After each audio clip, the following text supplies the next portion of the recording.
You're rough. This is really hot. Alright guys, it's Saturday morning and the day has begun. It's really hot. It's Florida, it's always hot. We have an F-150. Let's get to it. Alright, so what are we doing on this F-150, Fernando? The beautiful Amp Pro. That's right. This customer is going to start a project on his F-150. He's got the Sony system. Today, all we're doing is putting in his sub amp. He's going to be doing a highs amp and all that later. So we're going to go ahead and put the Amp Pro in and run a 6-channel RCA. We don't normally do that, but apparently Paul doesn't understand those things. Anyways, so we'll make it so the RCA can come back out so that when we go to install the rest of the amps, we can rerun the RCA properly. Not a fan. Anyways, we're gonna run a 4-gauge. We're gonna mount an amp on a board that he's already put in the car. I don't even know why we're doing this. He could have done it all himself. Just kidding, he needs us. All right, let's get to it. For those of you guys unfamiliar with an Amp Pro, let's open it up and we'll talk about it for a minute. We've had these on here before, so a lot of you guys know what these are already, but for those of you that don't, what this allows us to do is if you have a car with a premium sound system, a newer car, let's say a Ford in this case, that has the Sony system, they make them for Chrysler that has all the cool Chrysler sound systems. It comes with this cool T-harness that plugs in behind the radio. The T-harness has a remote turn on it, as well as a bass knob. Now, the one thing about the bass knob is you do have to use their bass knob because it has to do with controlling chime volume. It'll also control the volume of the subwoofer. If you already have an amp with a bass knob and you'd rather use that, just go ahead and turn this all the way up, leave it tucked in the dash where you can get to it if you need to, and then it gives us this guy here. Now, this is not a high level to low level adapter. This is a true line level 5-volt output front rear sub. When you add this to it, it takes your Sony system and essentially will turn it into an aftermarket radio as far as the preamp section goes. So you can keep that cool 8-inch touchscreen, but then get these. You don't have to do any summing, you don't have to do any high level to low level. You get crystal clear, perfect, amazing sound right out of the factory radio with one of these. Now you can take these and go right directly to some form of aftermarket processor. If you notice, it has this little knockout right here. That's for a Toshlink interface, so you can come directly out of here into something that has a Toshlink input, like a bit 1 or something like that. You can also plug it into the computer via USB and remap your factory EQ settings so that if you want to improve the way the factory EQ sounds, you can do that as well. So this is a really cool piece. The nice thing is you can take this and go to any amplifier you want. It's not specific to any one particular amplifier. So Dean is working in the Amp Pro, so I'm gonna go and wire in the amp.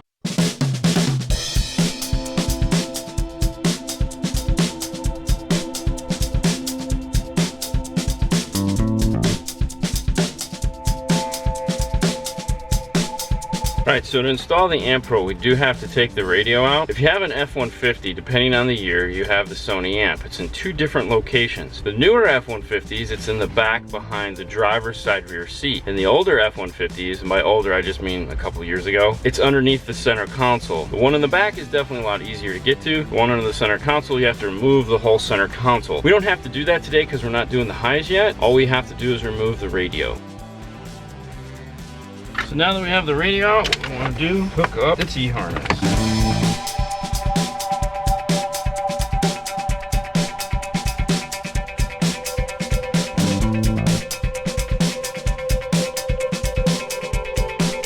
So the last step is plugging everything back in, shutting the doors, locking it, and letting it set for 10 minutes. This is going to reset the computer in the car and make sure that this has taken. All right, we have sound, and that's what we're looking for. I'll go ahead and pull this back out so we can finish the install.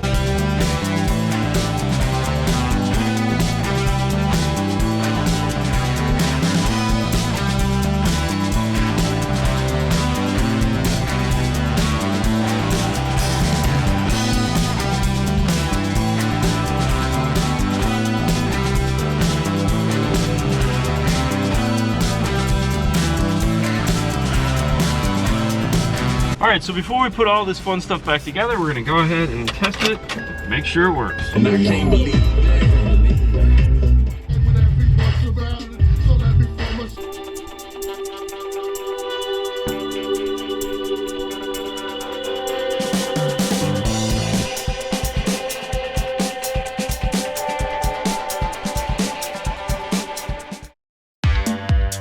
Hello, bitches.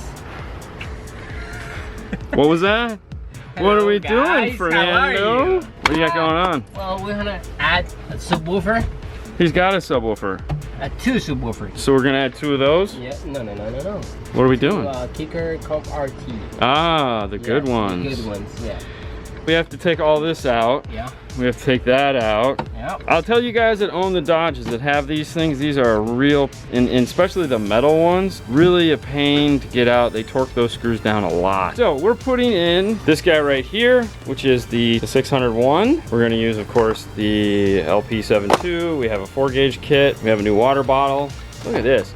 Okay, I've been doing this for 27 years, and in 27 years I've gotten, this is the 2nd t-shirt I've gotten from these guys, Alpine. Look at that, I got an Alpine t-shirt and a cool mug, unbelievable.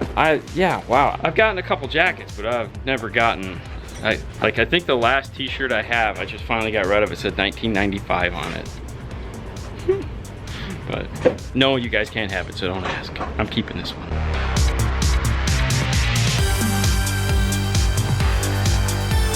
All right, so a change in plans on the Dodge Ram. Instead of doing the high level, low level, we're gonna do the Amp Pro just like we did in the Ford. Now, like the Ford, he has the premium sound system in it. So this is an alternative. The reason why we've changed to go to this is a couple things. For one, even though it had a factory subwoofer, when you use a high level to low level, you're only gonna get it to sound as good as that factory subwoofer allows. So for example, it's gonna have an active crossover on it, limiting what frequency response it's going to have, meaning how low it'll play and how high it'll play. This doesn't have it. It allows it to play full range. We can use the aftermarket amplifier to actively cross it over. The factory system also has bass roll-off. Now bass roll-off is as you turn the volume up, the bass actually doesn't get louder, it starts to flatten out because they don't want to blow that factory subwoofer. So when you put in aftermarket subwoofers, they don't sound as good because as you turn up that volume, they get quieter. That's what the LC2i was designed for, with AccuBass was designed to fix that. We don't need that with this guy here. Now the other thing in this case is they were going with a kicker amp. A kicker amp, you have to buy the bass knob separately.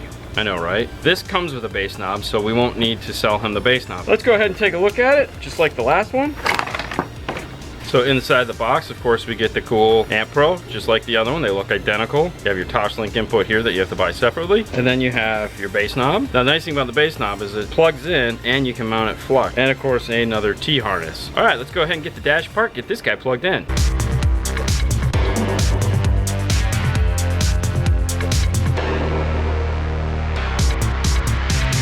All right, so we got the dash apart. We're gonna go ahead and pull the screen out and connect it. So first thing we wanna do is just disconnect this giant plug. To do that, it's easier if you unplug the USB that's kind of in the way of the lock. Just kind of pull it out. You're gonna wanna put some cloth or something down here because this is a touchscreen. You don't wanna scratch it or break it or anything like that. Go ahead and pull this cable out, and then we'll plug in our T-harness. All right, and then what we want to do is we want to put at least one screw in the corner here so that the screen doesn't just magically pop out of the dash. We'll go ahead and plug in the Amp Pro, plug in the bass knob. There again, you don't have to run this yet, you just have to have it plugged in. Now what we got to do is, just like in the Ford, we got to hook this whole thing back up, roll up the windows, lock it, let it set for 10 minutes.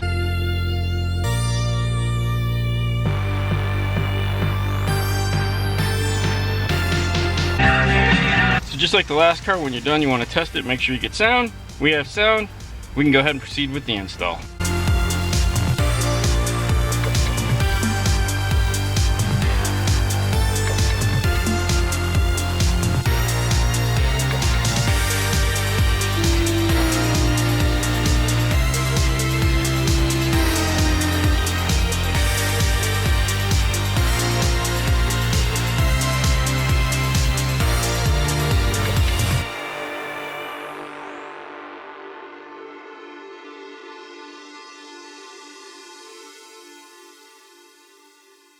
So as fun as it is to work on this Dodge, I have to stop what I'm doing and work on this Hyundai. So we have a Tucson in, or Tucson, and we're gonna go ahead and swap that radio out for that Kenwood right there.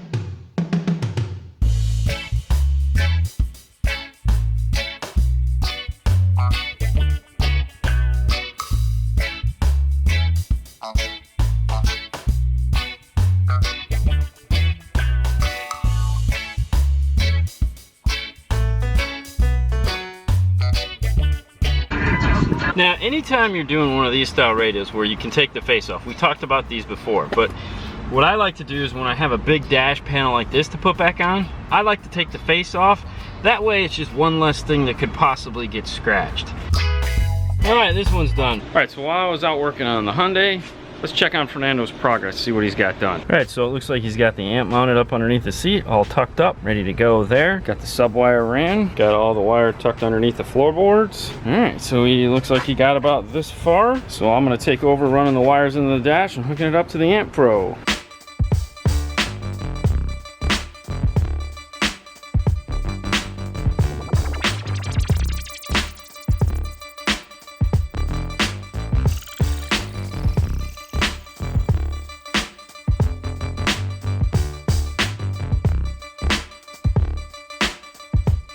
All right, so now we're gonna go ahead and throw these subs in. We have a D box for this with some comp RTs. Should sound pretty good.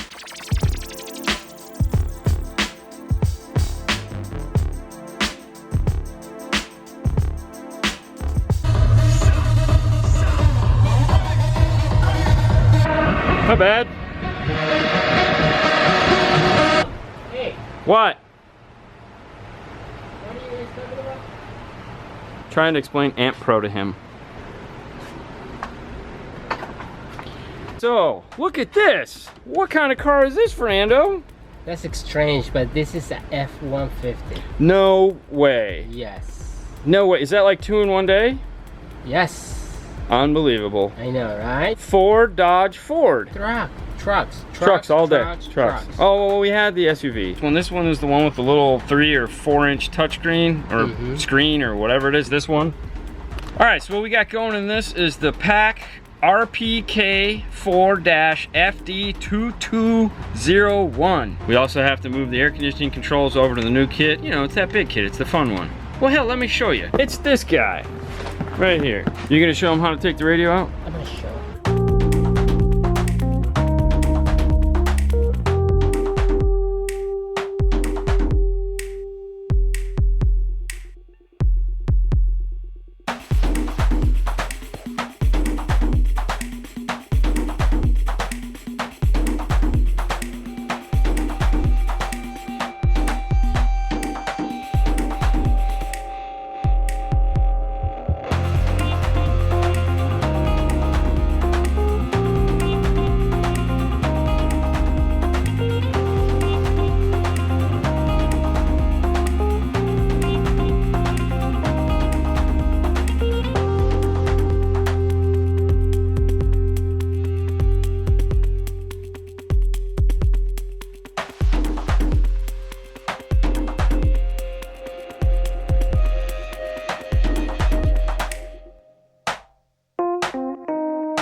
All right, so anytime you do one of these, and we've talked about this many times before, the first thing you want to do when you take this out of the box, this is one of the smart modules, program it for the steering wheel controls. In this case, we're doing a Kenwood, so it's 1 and 2 on. And then just put a little piece of tape over it so that you know you've done it and you don't have to worry about them getting bumped. Now, we've already got the harness all set and ready to go. A couple things. We added in an accessory and ground. He doesn't have a backup camera right now, but he may at one point, so we've gone ahead and add that in. We've also added in the remote turn on. He expressed he may want to get a subwoofer at some point, so that's there. Also, we added an extension to the backup camera wire. Kenwood, it's actually mounted to the back of the radio. So this guy right here. So we went ahead and extended that out. That way we can plug it in. So let's go ahead and build this kit.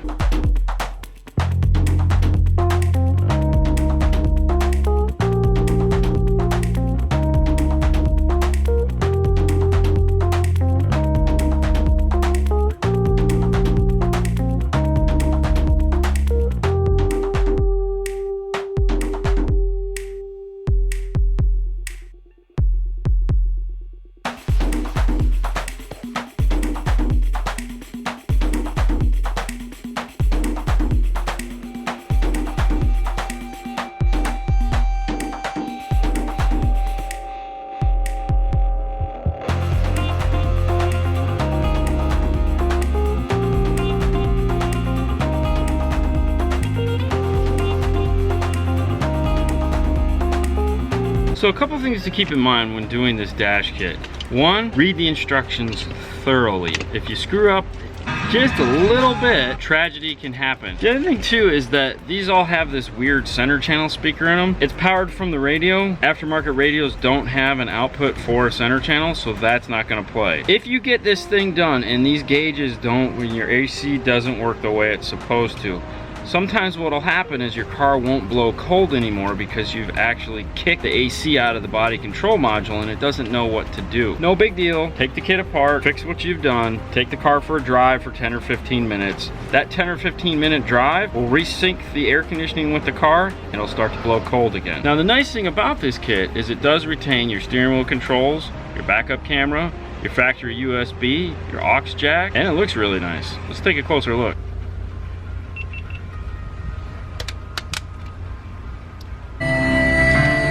All right, that's the end today. Yeah. Fun day, huh? Lots of pickup trucks. Yeah, lots of Pac products today. Definitely lots of Pac products. Yeah. One thing to think about, if you are considering the Amp Pro, keep in mind you do have to have a premium sound system, meaning either the Sony, Infinity, the Beats by Dre, premium sound system. Alpine. The premium sound system is built into the car. If you don't have that, it doesn't work. It's just where we're at right now. So, yeah. Yeah. Anything? That's it, man.